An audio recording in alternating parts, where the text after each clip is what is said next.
Yo, what's up guys, Heuse back with another tutorial, and in today's one I'll be giving you some tips and tricks and also teaching you how to record Fortnite cinematics in the replay mode, also how to set them up, and yeah, that's basically it. If you wanna use my support a creator code in item shop, feel free to cruise-ll, and that's pretty much it. Follow me on social medias, check the description for that, and see you in a tutorial after the preview.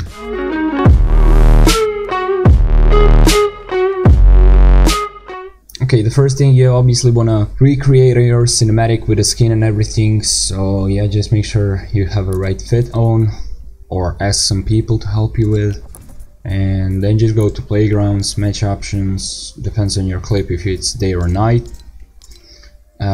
Day looks much nicer, but if your clip is on night, you should just make it night. And drop items when eliminated. This is only important if you're recording that cinematics, and yeah, it's up on you. I like to have it on. It just gives a nice touch to edit. And yeah, see you in the game. Okay guys, I'm in a game right now, and yeah, obviously you want to find a gun that fits to your clip. Just find a nice position, or just recreate completely and go to the same position, build like around and do like some crazy stuff. For example, if my clip was, I don't know, it was a build fight, just try to recreate a few of the builds, and yeah, that's basically it. For this one I'm just gonna do like simple running, just straight with the gun, and that's basically it. So let's just go. Okay, that should be enough. Usually what I care about when I'm doing these things, I want to make sure that the background is looking nice, and that's basically it. I really like recording cinematics in the water. On Apex settings, water looks beautiful, so yeah, that's just one of my things that I like to do. And yeah, for the next one I want to show you how to do that cinematics. I'm gonna stand here, hit escape on my keyboard, respawn and apply, and yeah, we got the death cinematic. That's basically it. If you don't want to get people involved and kill you, it's gonna be easier if you get someone with you that is gonna just headshot you with a sniper in the head. But yeah, this is like solo version that I like to do because it's just easier. Next thing, replays. If you're a player and you want your montage to be like godly edited, make sure when you hit a clip, for example, let's say in this one I got a, I don't even know, trick shot for the last, doesn't really matter. Just press rename and save, rename it whatever, and it's gonna save it right here at the bottom with some blue fucking highlight. Open replay folder and it will open this thing, just find it, it's gonna be renamed, and send it to your editor. It's gonna be much easier for them to recreate those cinematics, and yeah, that's basically it. Okay, so I'm in my replays mode, and as you can see, I don't have the same skin that I had before. Reason why, because the first part of the tutorial was recorded a while ago and I had some issues with OBS. It doesn't really matter, I don't want to waste your time. So yeah, here I am in my replay mode, and I'm in a position that I want. Everything is looking nice, I like it. So the first thing I want to mess around with and explain a bit is camera or drone mode. So we have a gameplay which you don't want to use ever. We have drone free, which is gonna be basically a drone free.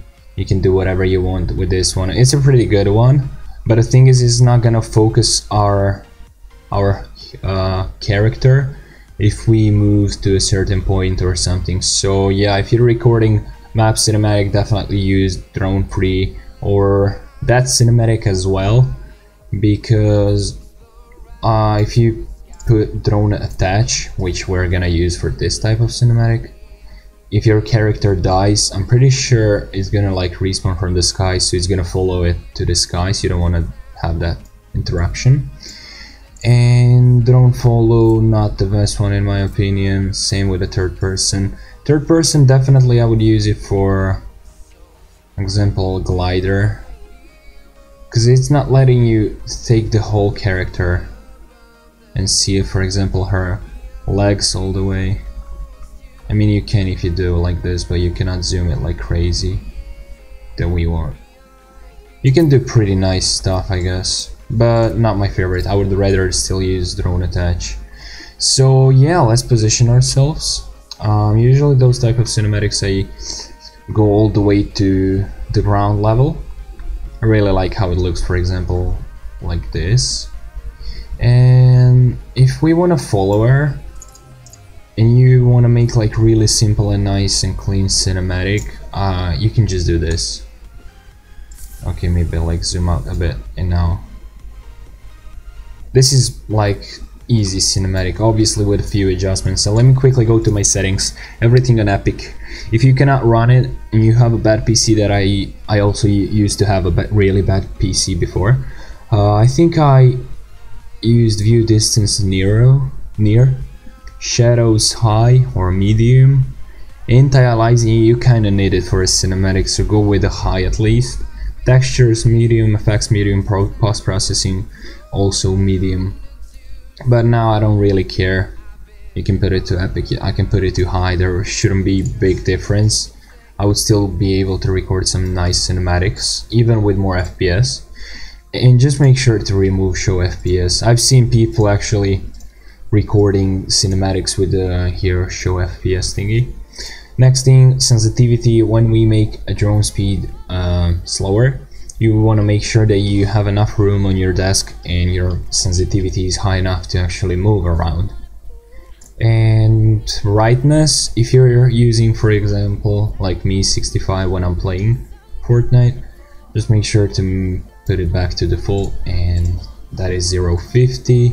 And that's pretty much it. Next thing I want to explain is speed. Pretty self-explanatory here. Minus is to make it slower, equals is to make it faster. So I want to make it slower. You can see in left bottom corner, I usually use drone speed 0.1. You can go even lower than that, but I feel like this is pretty enough for me. I don't need slower than that. It's gonna take a while, and the cinematic is gonna be like 40 seconds, which I don't like, taking much more space. And yeah, let's go now. Okay, sorry, I forgot about this one. Playback of the clip speed, I usually use 0.25, but if you're using drone speed 0.05, I highly recommend you using 0.10 speed of the clip, but I'm using 0.25 and 0.1 drone speed. Camera settings, pretty self-explanatory.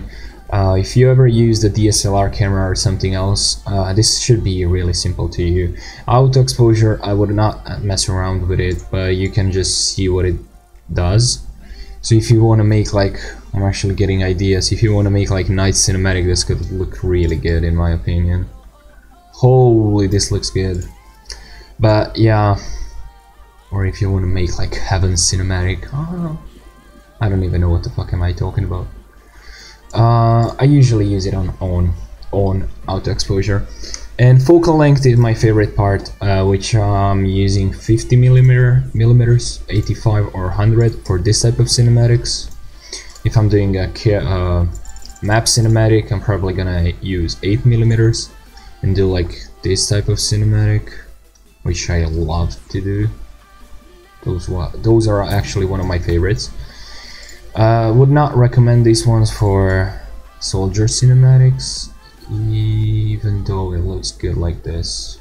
Holy, I'm giving you ideas, guy. Holy fuck, man.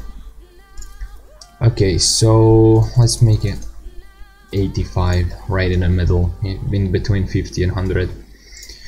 Next thing, aperture. It's just watch these trees in behind, in the background. You will see that on 1 it's the biggest blur, and on 22 it's almost no blur.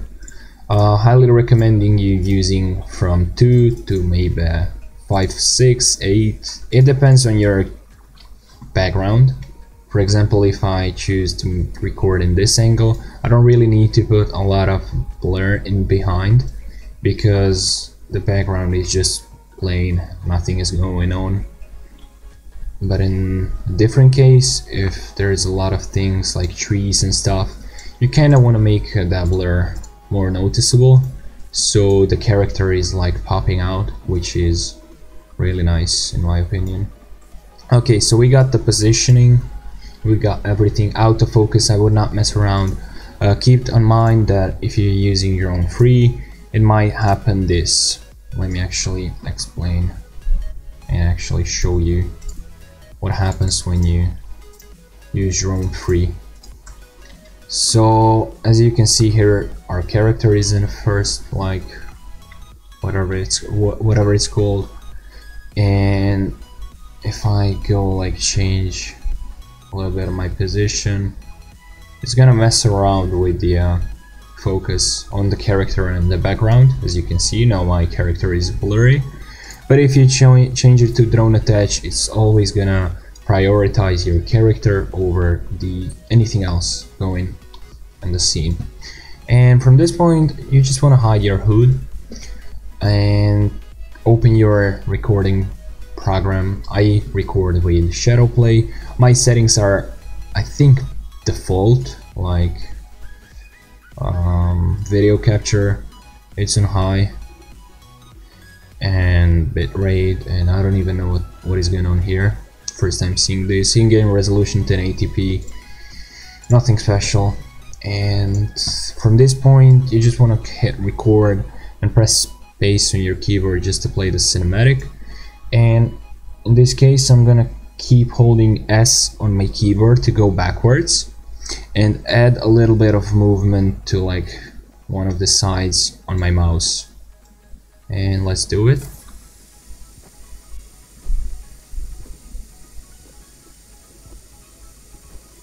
You can play around with the different, like, I usually like to take more takes in one run, and then I can choose which cinematic I like the most.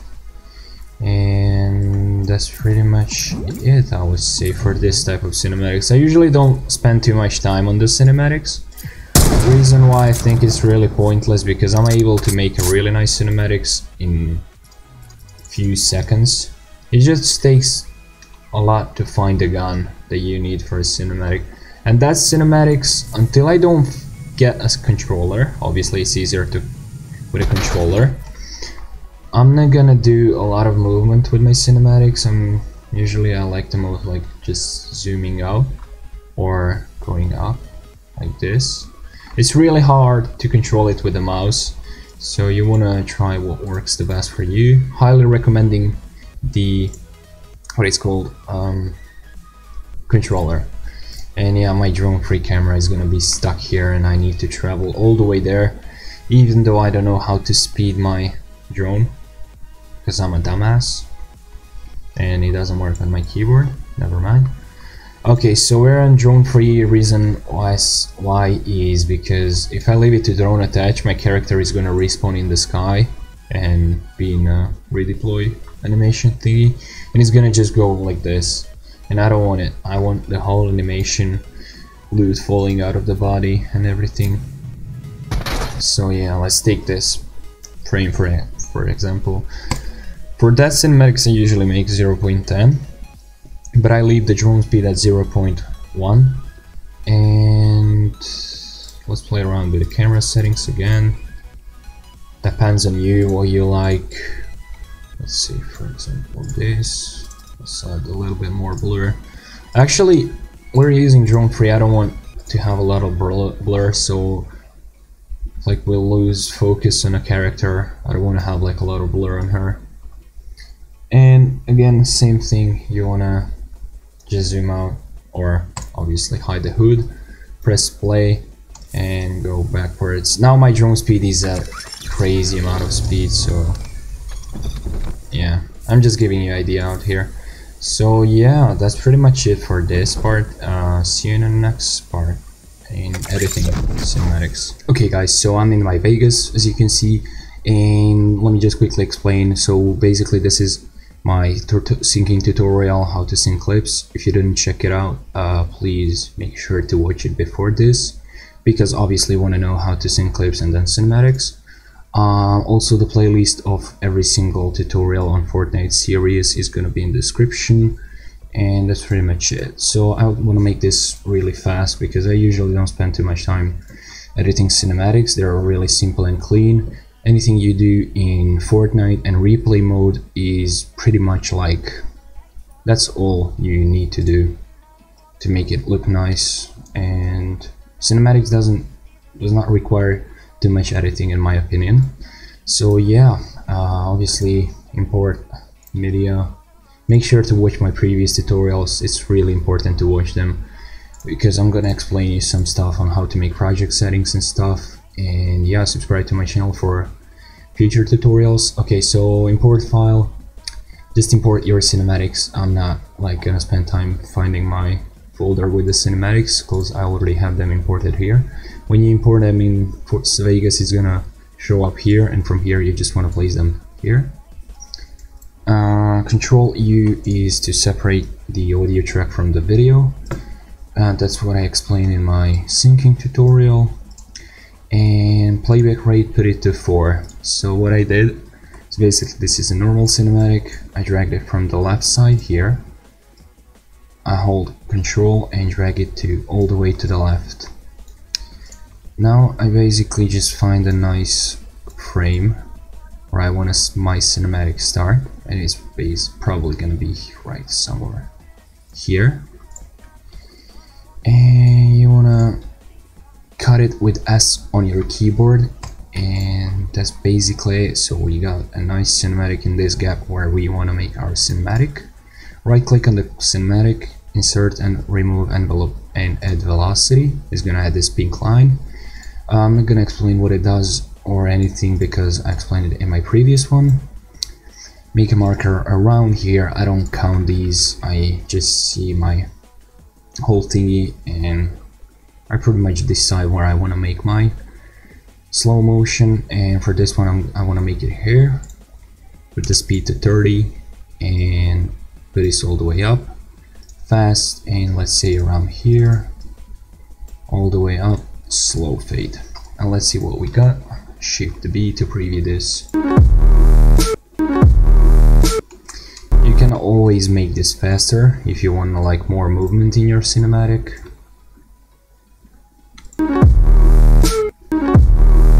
Really nice in my opinion. So yeah, if you want to like add more cinematics after this one, this is for example map cinematic, just repeat the steps, find a nice frame where your camera starts moving. For me it's here. Again, make it faster, drag it here. Sorry if I'm like rushing this, I'm just trying. It's 2 in the morning for me, so I might be quiet a little bit because everyone is sleeping for me. And yeah, so this is basically it, how I do cinematics. For this one I want to make it a little bit slow motion.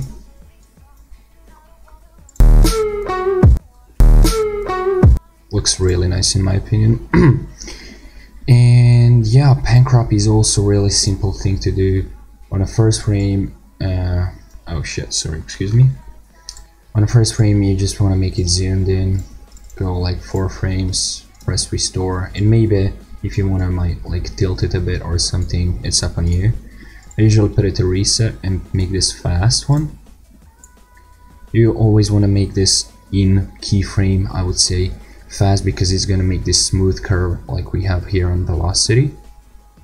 And if you want to kind of like make a bouncy cinematics transitions, just go to the end, make another keyframe here and zoom it in. Or you can play around with the positioning. For example, let's make a corner transition in this one, and here you want to put it to slow so you're getting this nice smooth curve like we are getting here. And it's gonna slowly start going to the corner. And on this one we want like from this corner go to the normal fast and go to the end. 4, 3 doesn't really matter, it's not really visible that much, and slow again. Let's see what we got.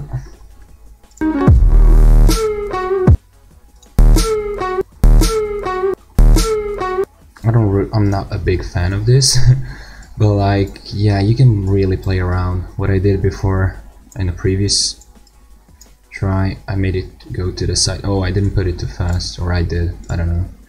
I didn't really pay attention to making it too nice.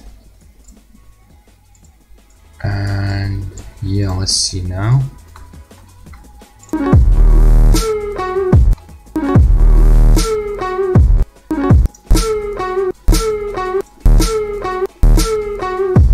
That looks decent when you add like, let's delete these and import these. And I'm not sure if it's gonna show my effects now. Yeah, it's not gonna show effects on nothing. But if you add like lens blur, oh, it's showing lens blur, what the frick?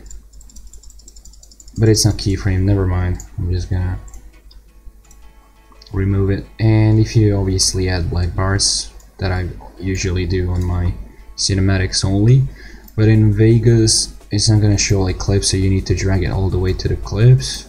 And then for example here you just wanna restore this box and then go a few frames, remove this and decide how big black bars you want. And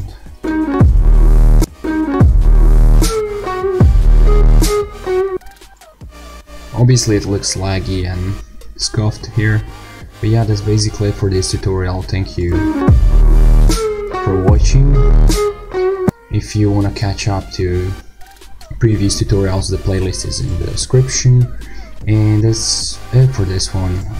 Don't forget about my support the creator code in Fortnite item shop. It's cruise-ll. It's gonna be on screen. Follow me on Twitch, Twitter, subscribe to stay tuned on YouTube. And that's pretty much it, guys. Thank you for watching. Have a good night or day, and see you in the next one.